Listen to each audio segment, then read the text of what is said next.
for coming on. I'm gonna reintroduce myself. I'm Jonathan Gary. I'm the creator of JG Bold. We're an investment company. I do a whole bunch of stuff, right? And one of the things I do, I love to come on and explore opportunities with today's mentors of entrepreneurship, spiritual stuff, and everything. So I have this podcast called Just Conversations. So Okay. thank you for coming on, Dr. Parker. And we're going to get into it, and we're going to start with some stuff. I'm going to get all kind of nosy on your journey and how you how you got from point A to point Z. All right. Okay. So Okay. first, thank you again for coming on. I appreciate you coming in. And we're going to start off with kind of like a track through your early journey and to where you are now. So, did a little bit of research about you. And first, let's start off. Can you tell me about your journey as it started off as a single mom and what did that look like for you? Okay. Well, I was married at the age of 22 Okay. to my best friend from high school, and we had a little girl. Things didn't work out for whatever reason, and I became a single mom while I was pregnant with her, and I struggled. The same year that I gave birth to my daughter. Was the same year that I became a New York City Department of Ed teacher. So I left daycare, the wonderful world of early childhood, and I became a public school fourth grade teacher in my home state, which is New York. So I'm based in New York City, and for the first few years, I taught fourth grade for the first 6 years of my career. Luckily, what daycare didn't offer me was after school and opportunities to work after school and to work on Saturday. So, what does every single mother need? More money. So, Mhm. I was able to garner in more cash for the household. And at some point, the struggle, I would say, diminished. Um, I started to dream bigger. And by the time she turned 4, I made a decision that I was going to take my tax check and to try to figure out how I could buy some real estate for us to move out of our two-bedroom apartment into something bigger. I wanted a yard, I wanted some space, I wanted to own something. And so that led me to looking for houses online with her right on my lap. We would look every week and we would go on Zillow.com and we would look for houses. That became like my Well, thing to do. slow down now. We're going to get to the housing stuff. We're going to get That about became my thing to do. So, okay. and so I eventually relocated. I Okay. left New York and relocated to Virginia, which is where my father was born and raised. And I taught also at the elementary school level in Virginia. Okay. What would you say to a parent that was having a baby in the midst of going through a breakup or a divorce, and now that baby comes out and you solo? What advice would you say to them at that moment? I would say two things. The first is monetize your gifts. All of us have gifts. So, whatever your gift is, give it to the world and charge for it. So, because I love children, because I love teaching, because I'm the firstborn and I've got 5 younger sisters, I've been leading and teaching my entire life. It was a natural progression to become a teacher. When I was in the fourth grade, I decided I would become a teacher, and I did become a teacher. So I monetized my gift of teaching by tutoring after school, both within the system and on my own. So Okay. I would say first, monetize your gifts to supplement your income. Then I would say read to your child as if their life depends on it, because it does. When we read to children, particularly newborns, it builds their vocabulary and their language skills, and they just become more well rounded, smarter children with more knowledge. And the more knowledge children have, the more they can grow in terms of social mobility. So those are the two things I actually did. I monetized my gifts, and I read to my child Tania. I have a little girl. Well, my little girl's 27 years old now. So how would you say the mental health part of that and fighting through that component, right? Of maybe not having any support, maybe trying to juggle all of that with a newborn and maybe couldn't afford daycare, all that good other stuff to where they couldn't at first monetize their gift, what would be some of the suggestions that you would give them If they can't monetize their gifts at the beginning? at Because the now beginning. they just got this brand new baby and they by themselves, leaving that hospital by themselves, getting into an Uber in this generation, right? So I would say even though I was going through that process, I was still strong-willed.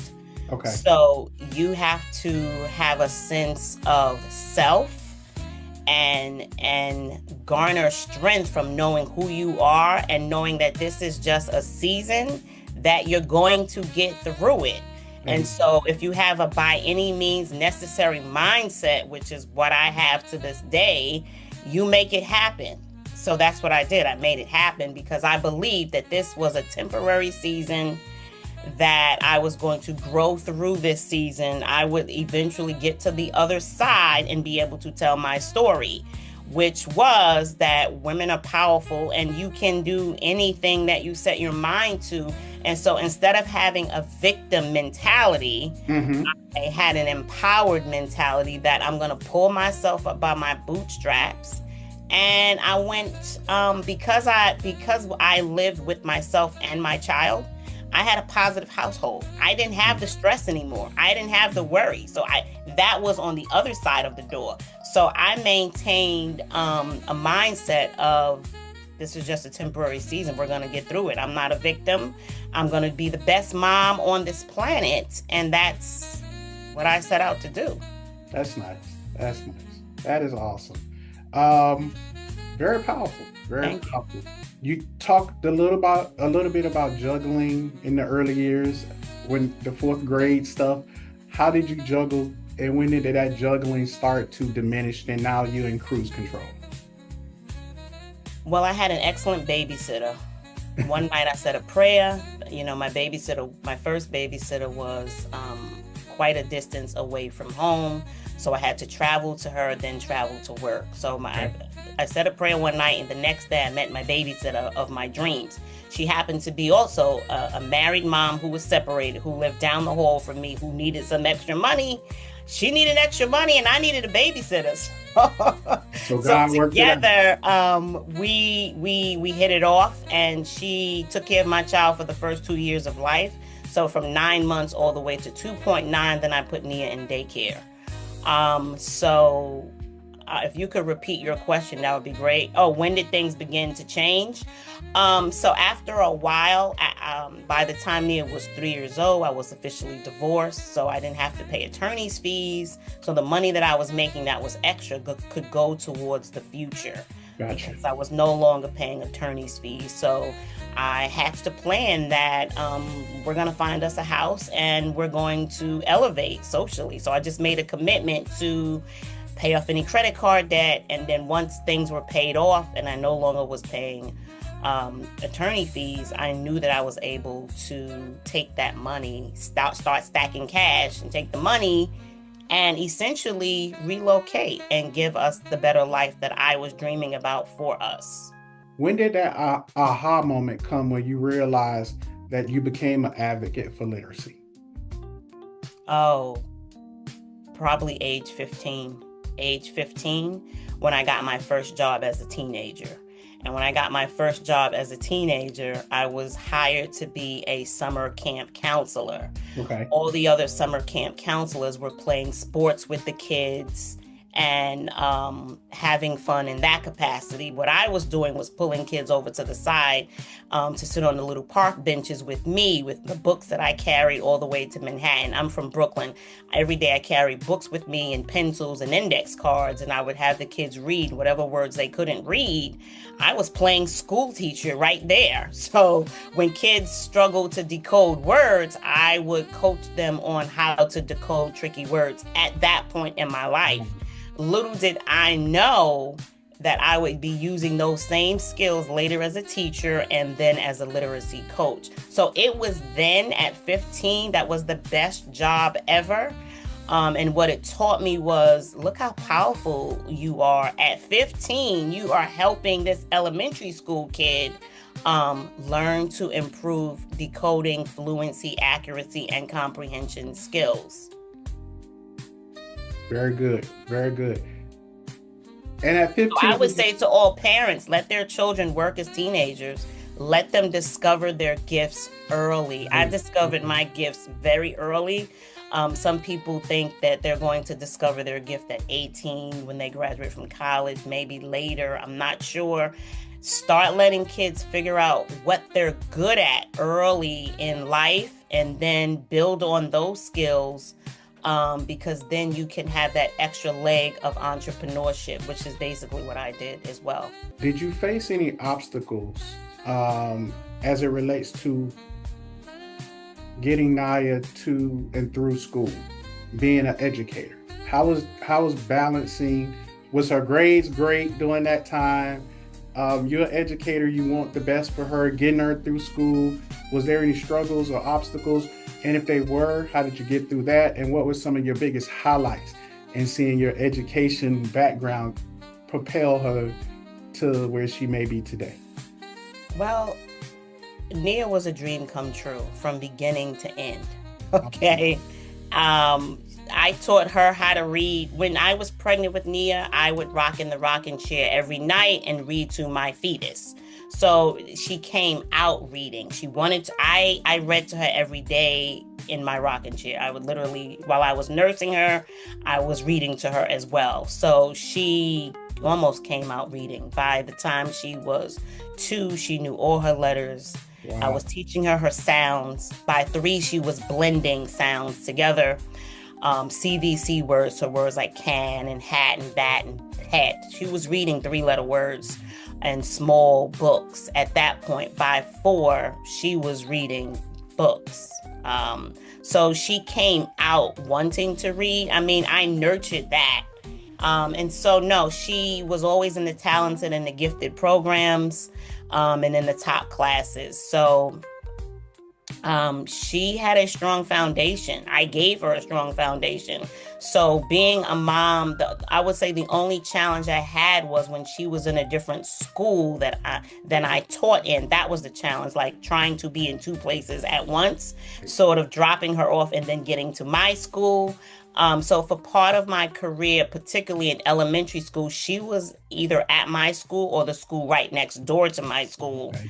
which made my life easier because when my babysitter, my teen babysitter years later, who I hired to pick me up, quit, I just had a conversation with the principal at the school next door, and she was able to be at the school adjacent to mine. And I had a couple of my 4th graders go pick her up for me, which was her class was down the hall from my class, and basically it was win-win. It was win-win. That would be the only challenge that I had. But academically, she loved reading. She was highly literate and no issues, no issues. By the time she turned 6 and a half, I relocated to Virginia and bought us a, brand new condominium townhouse. And she made a smooth transition right into that school, the same school I taught in. She was in 1st grade, so it all worked out. You talked about reading to her a lot with books and those type of things. And you also uh, have your book that I'm seeing, the creation where you created the book, Mom is the Missing Link, right? Um, what inspired you to write that? So what inspired me to write the book Mom is the Missing Link is because in 2012, I launched my own private practice. And I have my own tutoring business, and I tutor children in elementary school mainly. I do have a few students in middle and high school, but my core client group is elementary school students, particularly students who struggle in reading, that are struggling readers because they're struggling readers and they just need to learn more about phonics and decoding, and or students with dyslexia. So I specialize in helping students with a language-based learning disability called dyslexia. After once I finished my Ph.D., which was February 2022, my goal was to take all the ideas I had in my head that I've been carrying around like luggage. Like, once I finished my PhD, I knew it was time to finally implement all the stuff I had in my head, which one of them was to write this book, Mom is the Missing Link. It's sort of something that I actually believe. The reason why students have these large reading achievement gaps is because mom is busy working, mom is side hustling, Yep. mom is trying to put food on the table, mom is a single mom, or mom is a married mom. But she believes it's the school's job to teach reading. They do that at school. She doesn't have time for the bedtime story, so she doesn't read to the kid, and kids have this large vocabulary achievement gap, reading gap. And so I know without a shadow of a doubt, if more moms knew what I know about literacy and how we grow a reader, we could dramatically decrease the amount of children with the reading achievement gap overnight. If someone would just teach mom about phonemic awareness and phonics and how to decode words. And I wrote the book in such a way that it's very explicit and detailed, but I'm using plain, simple English that mom could understand to help her learn that we must be reading to our children. We must have them read to us so that we could pay attention to their miscues or errors. And when we pay attention to the types of words kids are getting wrong, then we can intervene and help them, much like I was doing at 15 years old. When I was a summer camp counselor, I hadn't learned anything at college yet about how to teach children how to read. But yet I was intervening as a 15-year-old teenager during the summer. Oh, go ahead. I'm sorry. So that's where the idea came. Once I finished my PhD, my goal was to write the book. So December 2024, I laid out the table of contents. My dissertation was focused on pedagogical practices. So the subtitle, 25 Powerful Pedagogical Practices. Some of this stems straight from my research. And I wanted to house it in a book and give the knowledge to mom at an affordable price, particularly parents who either don't know me, they're not in my neighborhood, they'll never know me, could buy this book that could help them help their children learn how to read more accurately and more fluently. Let's break down a little bit of the syllabus division queen. Okay, syllable division queen. But before we hop into that, where can everyone find your book at? Mom is the Missing Link. Where is that located? And if I needed to grab a copy, where could I go and do so? You could go straight to Amazon.com and type in Mom is the Missing Link, Allison Parker, and it will pop up. Any other books we're going to find when we type in Dr. Allison Parker? Anything else might pop up? So to accompany this book, I just wrapped up my last book. I have 3 the ebooks or paperback books. One is called Demystifying Dyslexia. Okay. People think that dyslexic children can't learn to read. They'll struggle forever, but I wanted to demystify that. So that's the first book that accompanies Mom is the Missing Link. Then the next one is Demystifying Dyscalculia, which is a learning disability in math. And then the third book that accompanies this, the core product, Mom is the Missing Link, is Demystifying Dysgraphia, which is a learning disability in writing. So I see all these disabilities in the children that I tutor. So I wanted mom to have a wealth of knowledge that she could easily implement in these books. So those 3 are also at Amazon.com as well. Now we're going to transition back into the syllabus division queen. Now right, that you know how to syllable division queen. Syllable. See, that's my dyslexia. Syllable division queen. So all words are made up of syllables. So if we teach the 6 syllable types to children, and my goal is to teach mom these syllable division types, and we teach her the 4 ways we could chop up words and teach children patterns, and we can empower mom. So my goal is to empower at least 1,000 moms between July 1st this year and July 1st, 2026. Meet new moms out in cyberspace. So I do have a YouTube channel, Allison Parker 2012. where I'm starting to put videos there on the topic of this, because I think once we empower people to become more literate, people can elevate more socially. Some people are stuck at a particular salary or hourly rate because they don't have the literacy skills they need for social mobility. So I have two goals in mind, trying to kill two birds with one stone. Let's increase your literacy rate, and then let's use the knowledge that we have to empower ourselves in terms of wealth creation. Why do you feel like so many kids with dyslexia are left behind today? Not enough people know how to support them. Not enough principals of schools. So these instructional leaders don't know enough about dyslexia and how a dyslexic brain learns to read, and therefore not enough teachers know. And because not enough people know, we have students in grades, the most important grades, K1 and 2. Once you have a kindergarten kid who leaves kindergarten, who doesn't know their letters and sounds, who gets promoted to first grade, and who doesn't know what they needed to know for kindergarten, first grade is a bombshell.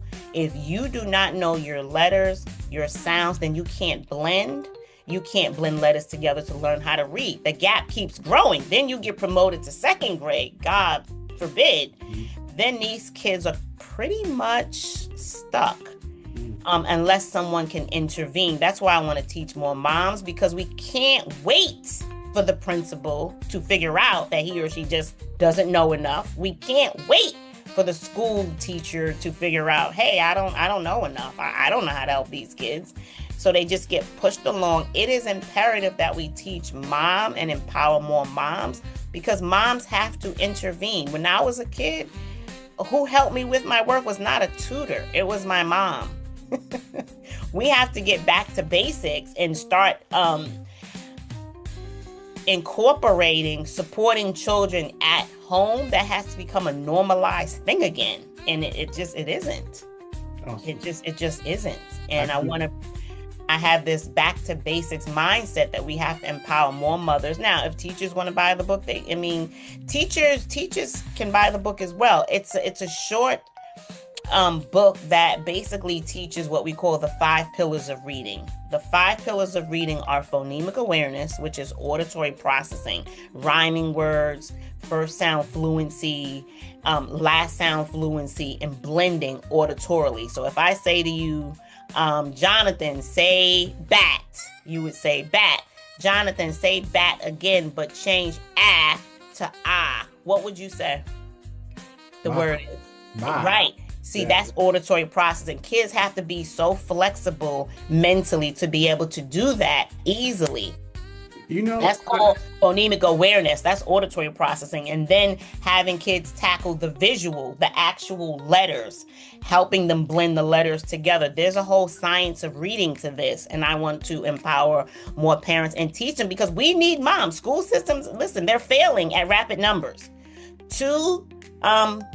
Two-thirds of all students in 4th grade and 8th grade are not reading on grade level. What does that mean? We're graduating kids from high school who are not reading and writing on grade level. So this is a cry for help. My little passion project, Mom is the Missing Link, my book, is really a cry for help to let parents know, we need you, Mom. We cannot do this without you. So it really does take a village.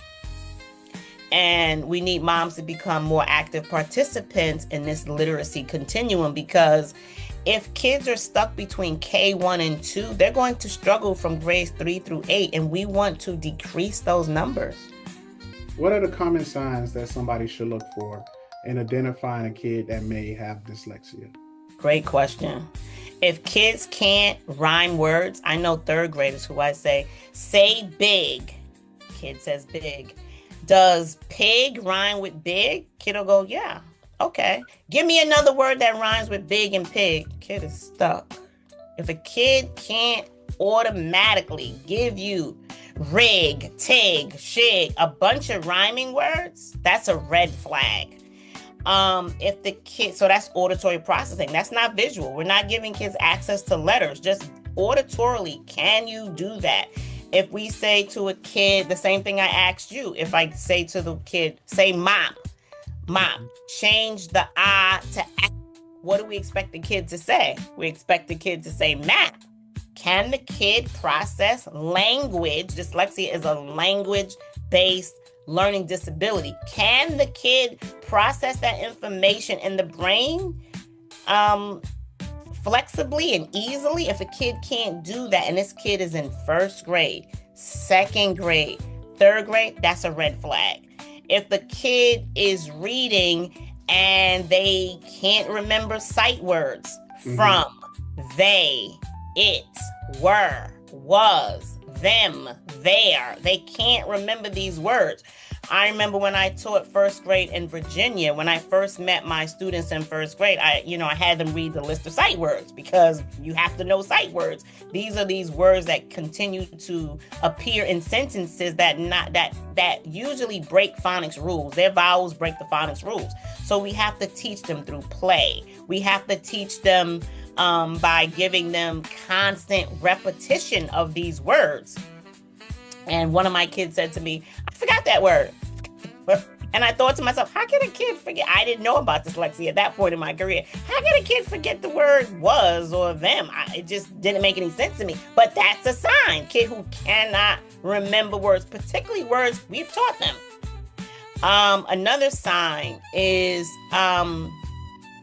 just poor phonemic awareness. They can't rhyme. They can't flexibly process sounds auditorily. And then reading, they don't want to read. They shy away from reading, and they hate reading. Some kids even, they don't want to be read to. Some kids are so extreme, they hate reading such that they don't want to be read to. So they struggle with reading. They've been struggling since they can't remember their letters and sounds. Let's go back to pre-K and kindergarten. A kid is in first grade and they still can't remember the difference between M and N, B and D, P and Q, R and N. They can't remember all the letters. And now you got to remember your letters to be able to put them together to read, but you're struggling with this. So your auditory processing is low, and then visual processing. You can't visually process basic words. You're struggling with reading. Now, some kids have strong language skills, but they have strong, robust vocabulary. But when it comes to, hey, read this kindergarten level book, kid can't do it.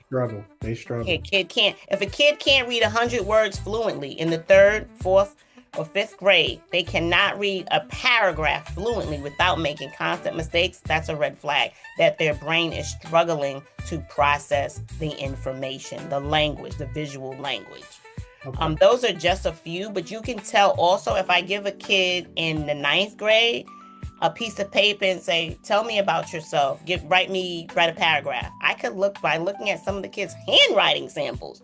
You can tell, because most kids who are dyslexic, they don't write top down. They write bottom up. If you really pay attention to their pencil grip, they start writing bottom up. They don't write top down. So even the way they perceive language, written language, in their own formation of letters is a red flag. So if you know what to look for, within a few minutes, you can tell. Also, these are kids who, some of them have ADD or ADHD. These are kids who are constantly fumbling in chairs. They can't be still. They're constantly tapping, moving.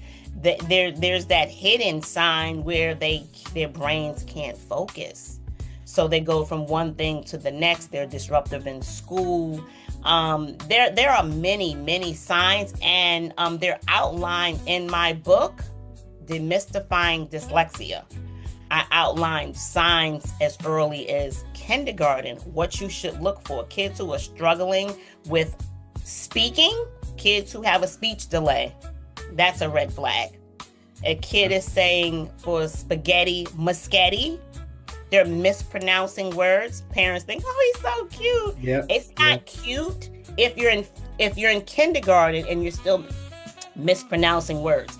It's not if you're 2 and you're doing your best at 2 to pronounce spaghetti. But if you're a 5-year-old and you're mispronouncing words, you have a speech language delay, that is a red flag. So literacy is made up of four domains: listening, speaking, reading, and writing. If the listening and the speaking are off, that's a red flag for the reading and the writing. And what could be done at home to help some of this, other than getting your book, because they need to get the book. Moms and dads need to get the book to recognize the signs, because I don't think this is talked about in, especially the African American community, for sure. I was diagnosed with an auditory processing disorder at 28. Wow. At 28, so I knew it was something, right? Mm-hmm. Because I could hear you go into the store and I'm hearing something else, right? You going to get the what?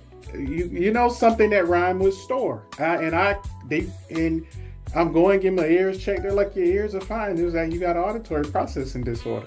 You know, and now that I knew what it was, I use it to my advantage sometime at home. I'm like, I can't hear, I can't, you know. But having the tools to help young adults and young kids, that's where it is. So after getting the book, what's some of the things they can do at home to start that journey of getting their child or young adult on the right track? So first of all, getting their hearing checked. Getting their hearing checked. Some kids, I once had a client on the first day that I met him and his mom. His mom was a nurse, so I was in shock. And she said, I'll just call his name. Let's say his name was James. I won't use his real name. James, he was standing up in one of my chairs in the reception area. James didn't turn. He didn't respond. And she said, you constantly not listening. You're not listening to me. And she took him and put him down on the floor. He was standing up in my chair. And I thought to myself, I said to her, have you ever had his hearing checked? She said, no, there's nothing wrong with his hearing. He's just hard-headed. He's just bad. Turns out, I said, you know what? Just so we rule everything out, we already knew that dyslexia ran in the family. I said, let's just make sure we rule out hearing, because if the kid is struggling with hearing, it's going to negatively impact his ability to learn to read. So this was sort of the December of kindergarten. She took him to the doctor. He had to have surgery because he did have a hearing problem. They had to put tubes in his ears. Now, this is a nurse who didn't recognize that her child, she just assumed he was bad. And he wasn't a bad boy. He couldn't hear. So I would say the first thing is make sure you check your child's hearing as a child, as an infant, as a toddler. Check their hearing. If things are not coming out, if language is not coming out clearly by age 4, your child needs a speech and language evaluation. I would say by 3, get them early intervention. If you don't know how to help, there's some special intervention, special ed teacher that comes to children's homes from birth to age, I believe, 3, before they start pre-K. So you can get an early intervention educator to help you with speech and language, to develop the speech and language, because you have to be developed in speech and language to become a reader. Yes, you do. So I would say those 2 things are really important. Just pay attention to your children. Put your phone down and pay attention. Pay attention to your child, because children are telling us what they need. But if we're not paying attention, I knew from first meeting that boy James that he didn't turn around when mom called his name. I didn't perceive it as bad. He wanted to see one of the things I had on the wall. So to get a better view, he stood up in the chair. It made sense. But he didn't turn around until she sort of grabbed him. And then I said, did you ever get his hearing checked? Because I'm always looking to rule out. Then you want to get their vision checked. There are many kids in school who need glasses. They're squinting. They're squinting. And they're telling us, hey, I can't see the words, but, you know, we don't get their vision checked. Yeah. You know, it's basic thing. You can catch things early if you're paying attention to their vision, their speech and language, and their vision, their speech and language, and their hearing. Those are the first 3 things to look out for. And then build the habit of reading to your children every single day, as if their life depended on it, because it does. The more words you know, the more empowered you are. So how do kids learn vocabulary? By being read to. And then at some point, like I did with Nia, buy the little CVC books. CVC stands for consonant, vowel, consonant. These are these three-letter words, and they come in these little books. You want your kid reading to you. Dan ran fast, or whatever it Right, is. Like right. kids need to be reading these small little CVC books to you. And you need to be nurturing that with nurturing children and helping them understand it's not about the Jordans and the cell phone. It's about becoming powerfully literate. I That's what it's think about. I think you hit the nail on the head. First, you got to put the phone down. You got to put the Um, phone down so you you can got to pay put the attention to phone your down. child. And I think going back to what you said earlier, moms working two jobs immediately, it was one of the things. I was in church and they said the biggest daycare babysitter is an iPad now, right? So they start crying. They want the phone. Give me the phone. As soon as I get the phone, they watch the movies and they're disconnected, right? Hmm. So we've lost that, and we're going to continue to lose that in younger generations. And how do we recover that? Maybe we'll talk about that on the next podcast. But Sure. I think some of this is society issues, Hmm. and if we don't fix that very, very soon, we're constantly losing generations. I employ young adults, and I asked one young adult to make a phone call to a place, and they just jump right in. Hey, I need this. I said, well, hey, you calling from a company? Can you introduce yourself? Can you do this? Can you tell them what you're calling for? And the whole thing. They just went in. Do you have this? And they were like, wait a minute, right? You could tell the shock and awe from the other side of the call. So Right. we're missing some stuff. And I think after we put the phone down, then we'll have time to have more conversations with the kid and even relationships and marriage and Absolutely. friendships. Turning the page a little bit, let's jump into a little bit of your entrepreneurial spirit. That's the part that I love to hear about. Okay. Um, why is that so important for you right now and that entrepreneurship and teacher entrepreneurship? Uh, let's talk about that a little bit. Why is that such a big passion for you? I mean, many teachers across the globe are underpaid, undervalued. And one way to circumvent that is to monetize your gifts.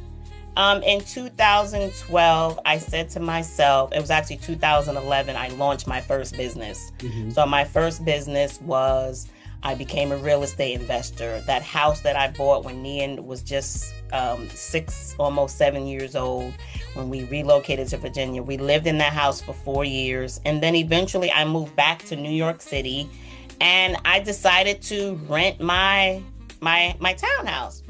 Some of my family members thought I was completely bonkers. Like, I don't even believe you're going to do this. Like, why are you going to do this? You should just sell. And I said, no, I'm going to keep this house it took blood, sweat, and tears to get that house. Okay. And so that was back in 2004 that I bought that house.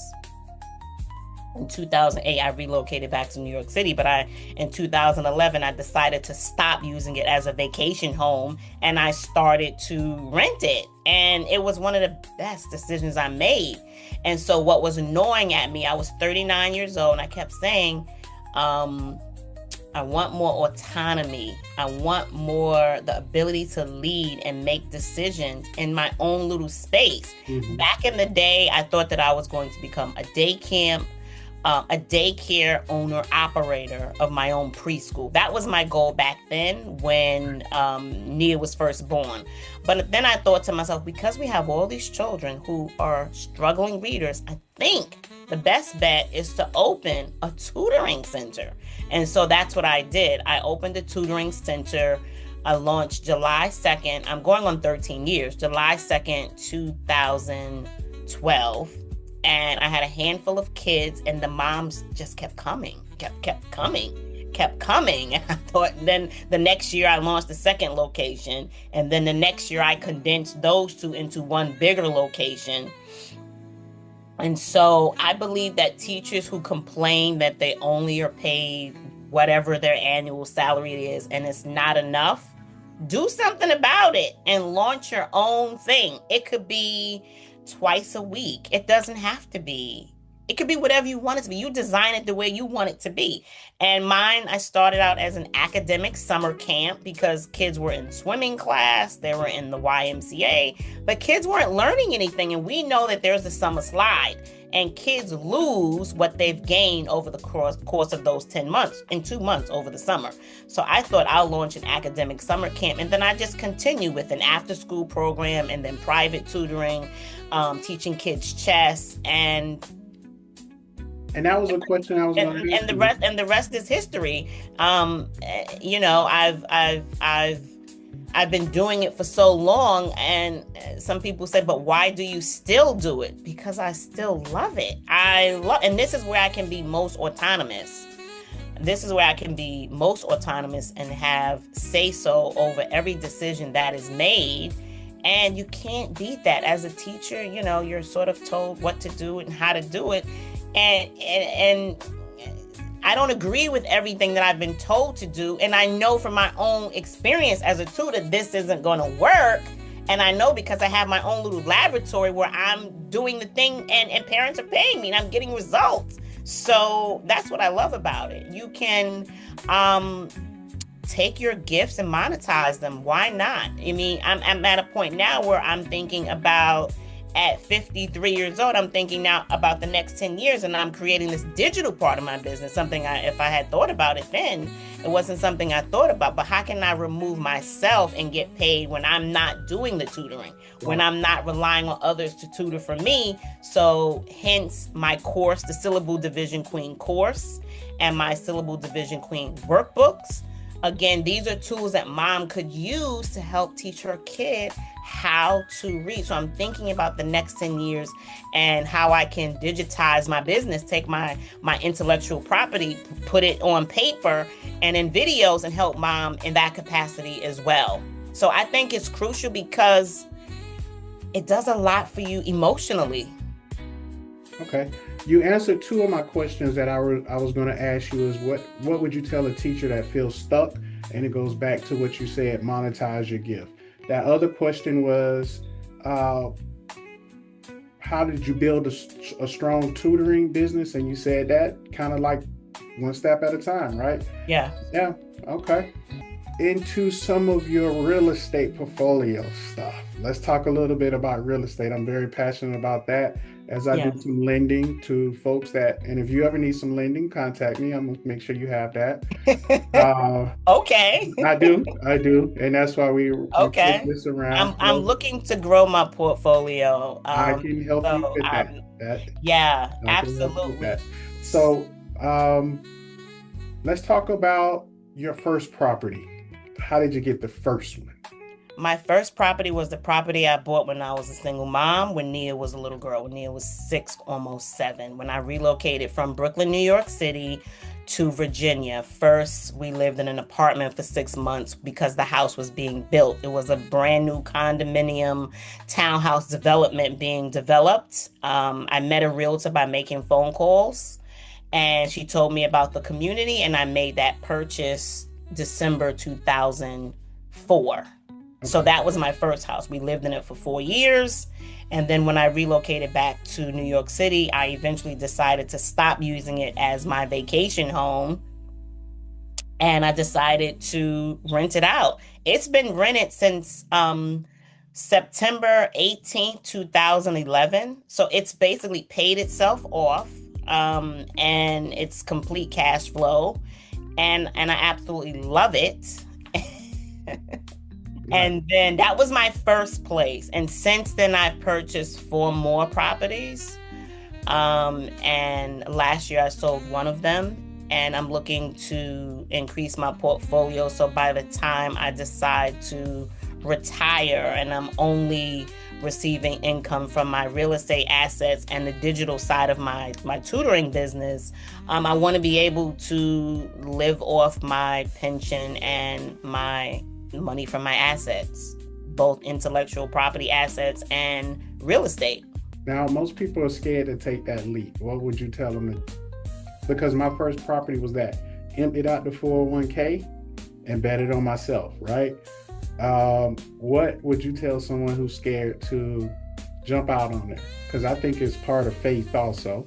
You Absolutely. got to have some trust in God. And you got to know what that looks like, right? That knows that He will always have your back. I think in business, we often think it's our own secret sauces. And I often, say to folks, for me, God just always led the way for me. So, what would you say to someone that said, "I'm scared, man. I got 20,000 in this pension, and what am I do if this don't hit? This don't work. What am I now? I'm gonna be stuck here working till I'm 169." You know what I Okay. mean? What would you tell them? Well, my philosophy is probably different than many others. My philosophy is to think big, and that's what I outline in this book.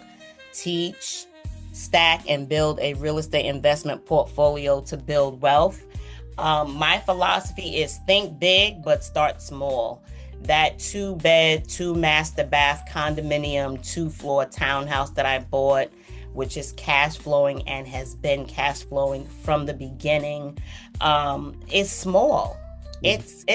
It's 1350 square feet, two bed, two bath. It attracts husbands and wives. I've had husbands and wives with a newborn baby or a little kid. I've had a sister upstairs and a sister downstairs. I've had roommates. It attracts everyone, anyone and everyone who wants it, including the amenities that come with that particular property. But I think big and start small. My second property was also a condominium. Some people stay away from condominiums, but my condominiums have very low HOA fees. And what I like about condominiums, particularly, is because as a woman, I don't want to worry about the roof. I don't want to worry about anything. I want you to take this little money so you take care of it. And, I'm good with that. So my second property was only $45,000. So I look for property that is small. Now that was in 2000. COVID hit in 2000. That was 2019. 15 years to the date after I bought the first property and paid that one off fully, I bought my second one. I paid cash for it. I took money out of my retirement account and I borrowed some of them from the credit union for teachers and I put them together with some money from my tutoring business. And the next thing you knew, I had $45,000. I had some money to get the place painted and staged. And then I rented that for the next couple of years. And then after that, I realized I was in love with real estate. And so I bought another one.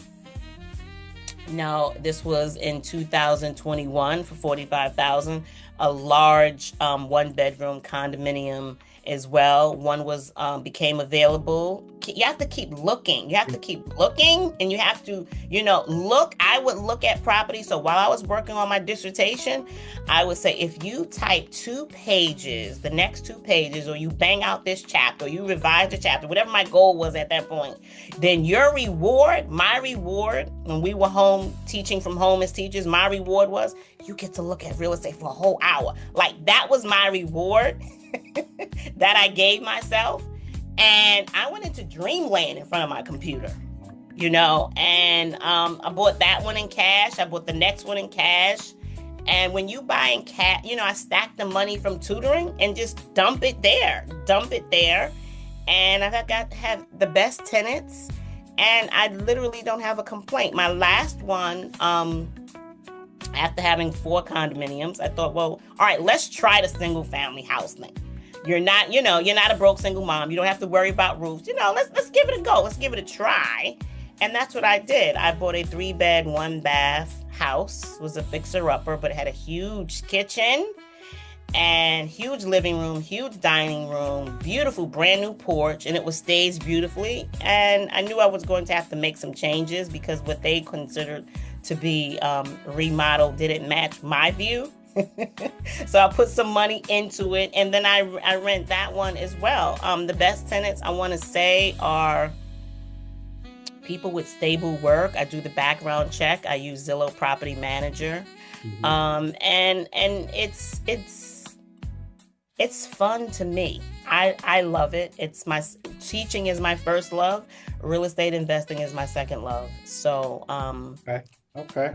I would say if it's a teacher that is wondering about what I should do, I would say monetize your gifts, stack the cash, and marry the cash with some money from your retirement account, borrow some from your retirement account, wherever you have to get the money from, get the money, because the way you can save on taxes and the way it helps someone else live in a quality product is amazing what it'll do for you emotionally and them. I agree. So I absolutely love it. And those are the two businesses I've been running for the last, 10 plus years, 12 Okay. years. Let's talk about two things before we get to the last couple questions. You did hit on your Purpose Learning Academy. You Mhm. did a little bit about that. Tell us a little bit more about that. Purposeful Learning Academy. Yes. Purposeful Learning Academy is named after my daughter. My daughter's name is Nia, and Nia is a Kwanzaa principle. That means purpose. Her middle name is Imani, which means faith. So I took purpose. My purpose on this planet is to support children who are struggling. I struggled as a child. I struggled not in literacy, but in math. So I understand struggle. I understand not knowing, moments of feeling stupid. How come they get it but I don't get it? How come I don't understand this?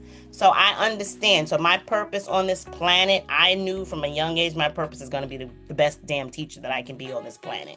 So that's why I named it Purposeful Learning Academy. My focus is elementary school students, because if we have a strong foundation in literacy and writing and math, then we have rock stars going into middle school and then We high do. school that Yes, will we do. eventually be able to leave high school like I was, literate. We have many children graduating from high school who are not literate people. They're not fluent, and they're not confident readers, and this is limiting their salary potential and their wealth building potential. So my purpose is not just the elementary school now, but I'm thinking long term that if I give them a strong foundation, I know I'm helping them in the long run. And I also support children by teaching them how to play chess. I learned how to play chess in the fourth grade by watching my mom play with her friend. And I believe that chess, just teaching me how to think and plan ahead, helped manifest some of my goals as well. Okay. So my business was named after my daughter. It's focused on empowering children at the elementary school level. I have a few students at the middle and high school level that are siblings to the kids in elementary school level. It's not my specialty, but I can support them if they are struggling. And I do have some that are. I have to give them the news that the reason why you're struggling with this global history or these earth science or living environment is because you are dyslexic. And I have to tell them, and they don't want to hear it, but I tell them this is what it is. And it's okay, because look, you're gifted in these other ways. Your brain, the left side of your brain that manages language and literacy, just needs to be retuned, rewired. And through tutoring, we can fix that. Yes, But your right side, you're gifted here with your creativity and technology. You're gifted in other areas. We're all gifted in different areas. We're not all gifted in the same ways. And so I have a couple of conversations with them, honest conversations with them, and I'm able to support them as well. So I've had teacher assistants work for me, and teach them what I know so that they could support me in my tutoring business as well. I do online tutoring and in person. My office is in Brooklyn, New York City. It's always been based in Brooklyn. This is where I live and this is where I'm from. I have a child-friendly office. If you go to my website, Dr. Allison Parker, Ph.D., I have a website. There's a couple of pictures there on my website as well. And I'm here to support mom. Mom is my number one client. Most of my moms are African American moms, and they're looking for a teacher that understands literacy and, more importantly, children with IEP, children that have an individual education plan because they have some kind of disability, either in speech and language or reading disability, and I'm here to support them. Okay. I'm open all year, 12 months out of the year. I've been working. You've been doing it. I've been doing it You've been since doing it. July 2nd, 2012, and I haven't skipped a month. I've been pretty much here, yeah, doing it because I know I'm helping to save lives. If we're more literate, we're unstoppable if we're powerfully literate. Yes, we are. Awesome. Last question, because you did ask, that was one of the things I was going to ask you. Why are you so passionate about helping moms? And you just said it. So that's great. Uh, One powerful message you can leave us with as we wrap all this up and all these great things we talked about, what would that message be? Sometimes we tend to focus on the negative parts of life. Oh my God, I can't believe I went through this. No, we have to maintain a can do, will do, by any means necessary mindset and figure out what your gift is as soon as possible. And I don't want to use the word exploit it, but exploit it.